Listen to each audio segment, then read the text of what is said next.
Recentemente se popularizou uma discussão se a psicanálise pode ser considerada científica ou se ela seria uma pseudociência.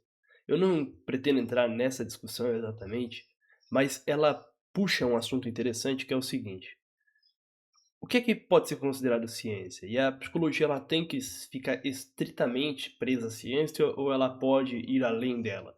Não se tornando pseudocientífica, mas indo além no sentido de buscar alguns pontos, por exemplo, na filosofia. Honestamente, eu acho que é inevitável que a psicologia tenha aspectos não científicos, quero dizer, aspectos filosóficos, que ela puxe algo da filosofia, porque até mesmo as vertentes que tentam ser puramente científicas, elas têm um embasamento filosófico, em uma filosofia da ciência, em uma meta da onde eles querem chegar. Então eles precisam definir como as coisas estão, como as coisas deveriam ser, como a gente faz para chegar lá, e tudo isso acaba envolvendo filosofia. Então, no final das contas, me parece inútil tentar dizer que a filosofia tem que ficar completamente de fora da psicologia. Isso me parece absurdo. Mas aqui entra o ponto que eu gostaria de citar, que é a questão da liberdade. A discussão da liberdade é uma discussão muito antiga, é uma discussão que parece não ter uma resolução, certo? Mesmo dentro de uma mesma cultura, por exemplo, cultura grega. Tinha pessoas que acreditavam no livre-arbítrio, pessoas que não acreditavam, mesmo dentro de uma mesma religião, que muitas vezes é uma coisa mais coesa. Você vai encontrar pessoas que acreditam em livre-arbítrio, pessoas que não acreditam. Então, é um tema difícil, é um tema complicado. E Mas eu escrevi um texto a esse respeito. Gostaria de ler aqui esse texto. Ah, vamos lá.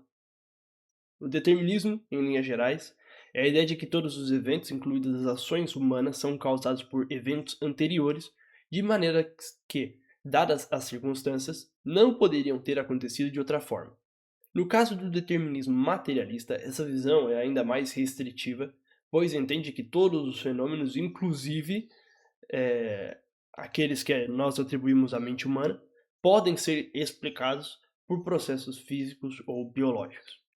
No entanto, a psicologia existencialista argumenta que essa visão determinista é reducionista.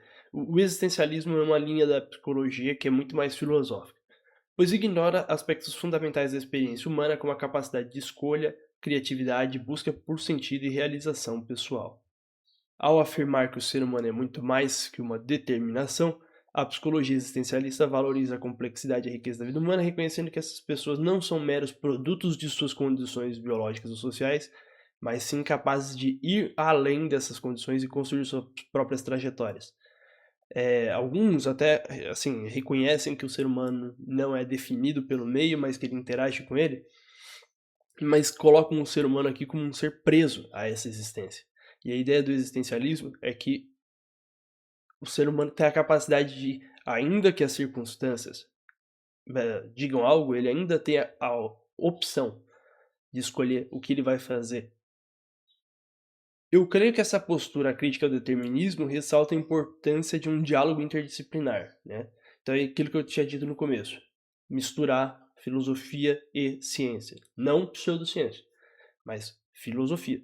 E esse diálogo interdisciplinar permite uma abordagem mais holística, mais integral, mais ampla, que reconhece tanto as influências que moldam o comportamento humano, quanto a capacidade única dos indivíduos de exercerem sua liberdade. Então é evidente que nós não podemos escolher tudo sobre nós, optamos dentro das opções que nos são dadas. E por que essa ideia me parece importante? E aqui a questão pessoal, né? Uma opinião. A ideia de que cada pessoa é livre para fazer escolhas é acompanhada pela ideia de responsabilidade. Por isso, assumir responsabilidades é crucial na psicologia existencialista. A terapia se torna convite à mudança e auxílio para realizá-la. Particularmente, penso que, em vez de comparar nossas escolhas com as alheias ou de nos abater pelos erros do passado, devemos repensar o que podemos decidir de diferente, carregando nossa responsabilidade de agora em diante. E, nesse sentido, há sempre um recomeço.